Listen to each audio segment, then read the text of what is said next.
வணக்கம். சற்று முன் கிடைக்கப்பெற்ற மிக முக்கியமான செய்தி ஒன்று வெளியாகியுள்ளது.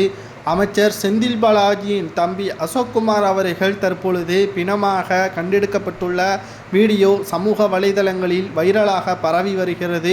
அமலாக்கத்துறை அதிகாரிகள் எப்படி செந்தில் பாலாஜியை அமைச்சராக பொறுப்பேற்க வைக்கலாம், மீண்டும் அவரை சிறையில் அடைத்து அவரது தம்பி அசோக்குமார் அவர்களை தேடுதல் பணியில் ஈடுபட வேண்டும் என்று நீதிமன்றத்தில் மனு ஒன்று கொடுக்கப்பட்டிருக்கக்கூடிய நிலையில் முக்கிய குற்றவாளி செந்தில் பாலாஜியை விட அவரது தம்பி அசோக்குமார் தான் என்ற ஆதாரங்களும் நீதிமன்றத்தில் சமர்ப்பிக்கப்பட்டிருந்தன. தற்பொழுது செந்தில் பாலாஜியின் தம்பி அசோக்குமார் அவர்கள் உயிரிழந்து விட்டதாக தகவல்கள் பரவி வருகிறது. இது உண்மையான தகவலா? மேலும் இது உண்மையாகிவிட்டால் செந்தில் பாலாஜி அவர்களை கைது செய்ய முடியாது. உண்மையான ஆதாரங்களும் கிடைக்காத காரணத்தினால் செந்தில் பாலாஜி அவர்கள் நிச்சயமாக வெளியில்தான் இருப்பார். அவரால் சிறையில் அடைக்கப்பட முடியாது. அமலாக்கத்துறை அதிகாரிகள் இந்த வழக்கில் தோல்வி அடைவார்கள் என்பதும் தற்பொழுது வெட்ட வெளிச்சத்திற்கு வந்துள்ளது. ஆகையால் இது திமுகவின் சதி திட்டம்தான். செந்தில் பாலாஜியின் தம்பி அசோக்குமார் அவர்கள் கைது செய்யப்பட்டால் ஒட்டுமொத்த திமுகவும் சிறைக்கு செல்லக்கூடிய சூழல் உருவாகும் என்பதை மனதில் வைத்துக்கொண்டு அவரை தீர்த்து கட்டிவிட்டதாக தகவல்களும் வெளியாகியுள்ளது.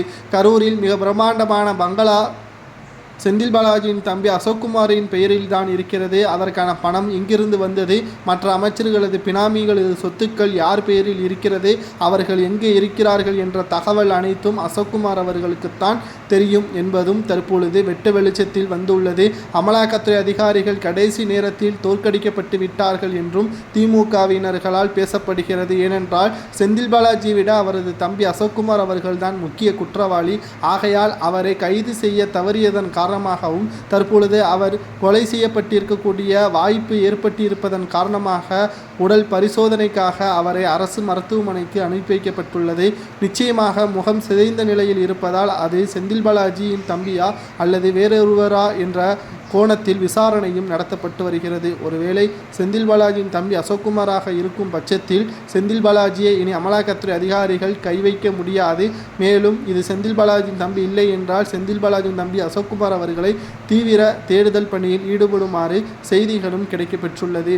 ஆனால் அசோக்குமார் அவர்கள் தலைமறைவாக கிட்டத்தட்ட 2 ஆண்டுகள் ஆகியும் தலைமறைவாக இருக்கிறார். நிச்சயம் திமுகவின் கட்டுப்பாட்டில் தான் இருப்பார். திமுகவின் மிக முக்கியமான நிர்வாகியின் பண்ணை வீட்டில்தான் ரகசியமாக அடைக்கப்பட்டதாக கடந்த சில நாட்களுக்கு முன்பாக தகவல்கள் வெளியாகி இருந்தன. தற்பொழுது திடீரென்று அவர் உயிரிழந்து விட்டதாக வெளியான செய்திகள் சமூக வலைதளங்களில் வைரலாக பரவி வருகிறது. இதை பற்றி உங்களது கருத்துக்களை மறக்காமல் கமெண்ட் வாயிலாக கொடுங்கள். நன்றி, வணக்கம்.